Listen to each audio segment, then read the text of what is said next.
So I'm making this video to respond to one of the comments I got of one of my last posts, namely about putting prisoners in the military. And somebody said that won't fix the entirety of the problem. And if I was a lesser person, I probably would argue and say that they're wrong, this and that. But instead, I agree with them.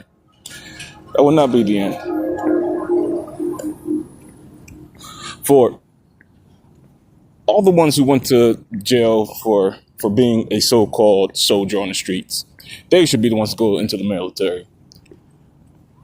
Some other ones should just be, chemically castrated and be tested on new chemicals and stuff like that. Because if they're going to degrade any version of human life, then they have gave up their humanity and their livelihood.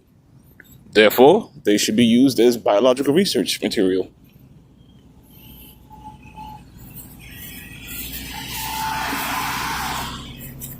But then it got me to those who are there for petty crimes and stuff. Not too serious, but they're there because oftentimes they had a bad hand. I said, for those people, let's bring back the idea of the chain gang. Because in the olden days, the chain gangs were those who would help farmers with their crops. You could have a whole bunch of people who have, not severe charges, can go up there in chains or ankle monitors, bring them in the future, and have them work with farmers.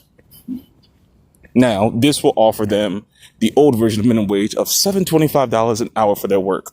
I mean, they're prisoners. It's not like they're going to need lots of money. And that money we put straight on their books. What this would do was be able to teach them a trade. Because they also can work in factories and sewer systems and a whole bunch of other places. And teach them a trade. And then if their representative administrator, supervisor, or whatever, could write down a well-written status about their work ethic, that can reduce their time sentence. Even help them get a job when they get out, so that way they can get proper wages when they are released. Then they're going to say, what are you going to do with all the empty prisons? Well, turn them into homeless shelters. Because the way that we have our government assistance is to make sure that slavery stays in effect. Because if people will gain the bare minimum and be indentured servants, a dime a dozen will follow. You can see that in multiple states as proof. But yeah, that's how I would attack, the prisoner system. By making them actually usable instead of just sitting